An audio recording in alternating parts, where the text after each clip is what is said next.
Welcome students. अंततः CBSE ने वो फार्मूला आज घोषित कर ही दिया जिसका 12 सीबीएसई स्टूडेंट्स को बेसब्री से इंतज़ार था। और मैं ये बिल्कुल मानूंगा कि इस फार्मूले से बहुत सारे लोग नाखुश भी होंगे और बहुत सारे ऐसे भी लोग हैं जो खुश होंगे।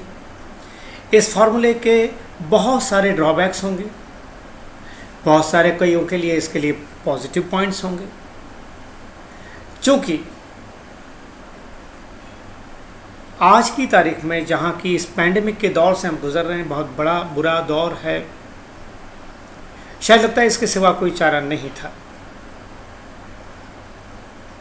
एग्ज़ाम 12 सीबीएसई एग्ज़ाम की प्रिपेयर बच्चा 12th के लिए बहुत सालों से 12th में अच्छा करूँगा, 12th में ये करूँगा, पर अब क्या करें। निश्चित रूप से ये सबको खुश नहीं करेगा, तो कई लोग निराश भी नहीं होंगे, इससे बहुत खुश होंगे कि बढ़िया रहा यार ये। लेकिन मैं यहाँ जिक्र उसकी अच्छाइयाँ बुराइयों की चर्चा करने के लिए आपके सामने उपस्थित नहीं हुआ हूँ।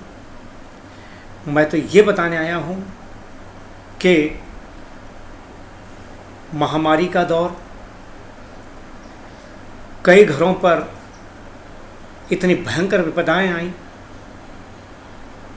जवान कमाने वाले, इकलौते कमाने वाले, और कई जगह तो माँ बाप दोनों कमाने वाले, दोनों चले गए, बच्चे अनाथ हो गए। और ऐसा भी है 92 ईयर्स के जिन्होंने अपनी ज़िंदगी में सब कुछ देख लिया, नाती पोती देख लिए, खतरनाक अवस्था में वेंटिलेटर पर जाकर भी भले चंगे होकर घर आ गए।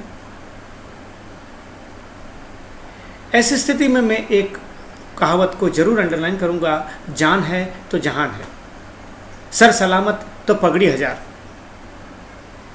और इसलिए मैं कहूँगा, खास करके उन बच्चों को एड्रेस कर रहा हूँ जो मानते हैं कि अगर एग्ज़ाम होती तो हमारा रिज़ल्ट जो अभी आएगा उससे काफ़ी बेहतर होता, मेरिट में आते हम वगैरह वगैरह। लेकिन मैं यहाँ कहूँगा, सर सलामत तो पगड़ी हजार। ये no examination is last examination. और उसे ठीक है, कई लोग मर गए, कई लोगों की परिवार बर्बाद हो गए, हम जिंदा हैं, हम अभी और कुछ बहुत कुछ कर सकते हैं। कोई ज़रूरी नहीं कि अब इस परिस्थिति में ही हम रिस्क लेकर अपने आप को साबित करें कि हम कितने होशियार हैं, मेरिट में आ गए हैं वगैरह वगैरह। छोड़िए, हमारे साथ ये दुख लिखा था। 12th में मेरिट में आना या 12th में बहुत अच्छा स्कोर करना, करके बताना हमारे नसीब में नहीं लिखा था। ऐसा माने और अगले अपने करियर ऑप्शंस को 12th सीबीएसई के बच्चे, खास करके कॉमर्स के, साल भर ऑनलाइन पढ़े। मैं ऑनलाइन का आमतौर पर विरोधी हूँ, इसलिए मैंने ऑडियो पीडीएफ क्लासेस दी। फिर टेस्ट वगैरह भी उन्होंने घर से दिए, जाके सबमिट करने थे। बहुत कुछ अच्छा नहीं हुआ उनके साथ। सिद्ध कीजिए आगे। 11th में जो बच्चे थे वो भी, 12th वाले बच्चे भी सारा फिर से पढ़ें, पढ़ाई ज़्यादा करें।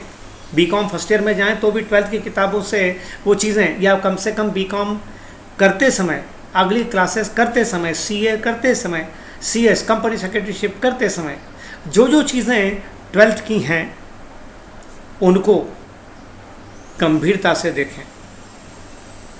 हो सके तो अच्छे टीचर्स के कहें कि सर ये 12th में हमारा छूट गया है, उसको पढ़ाएं। और देखिए, 12th में जो सीएस में होता है और 12th में होता है, उसको आमतौर पर फैकल्टी से कहती है तो आपने पढ़ा होगा, मैं इसको लेबल नहीं।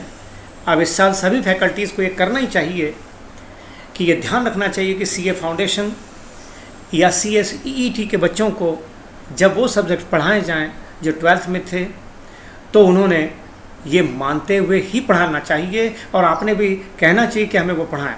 ठीक है, तो ठीक है, सर सलामत तो पगड़ी हजार आगे करके बताएंगे, CS फाउंडेशन में बेहतरीन करके बताएंगे, CSEET में बेहतरीन करके बताएंगे, दोनों नहीं किया बीकॉम में बढ़िया करके बताएंगे। क्या करें? मैंने कहा ना, आपके साथ ये लिखा था, कईयों के साथ मौत लिखी थी, कईयों के साथ बर्बादी लिखी थी। तो ऐसी स्थिति में आप परेशान ना हो और बिल्कुल ये ध्यान रखें, मैं कहूँगा कि आपके 12th का सिलेबस क्या था, इकोनॉमिक्स में, बिजनेस स्टडीज़ में, अकाउंट्स में, उसको रखिए याद हमेशा, और वो जब भी आगे कहीं आए उसको वहाँ पर गंभीरता से पढ़िएगा।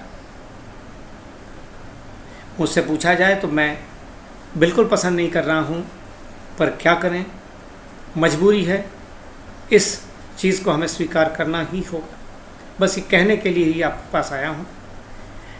आप इस तरह की बातें मुझसे सुनते रहना चाहते हैं, देखते रहना चाहते हैं, अपनी पसंद के टॉपिक पर, नो डाउट एकेडमिक भी होंगे, सोशल भी होंगे, तो आप कृपया मेरे चैनल को सब्सक्राइब कर दीजिएगा, अपने साथियों के साथ इसको शेयर कीजिएगा, उन्हें सुनने के लिए कहिएगा। आपको इस विषय में मुझसे कोई और बात करनी है, कोई और क्लैरिफिकेशन है, आपको इस वीडियो का अगला भाग भी चाहिए कि नहीं सर इस पॉइंट पे और बात कीजिए, तो कृपया आप कमेंट सेक्शन में ज़रूर लिखिएगा। धन्यवाद। सब आपके साथ अच्छा हो, इसी कामना के साथ।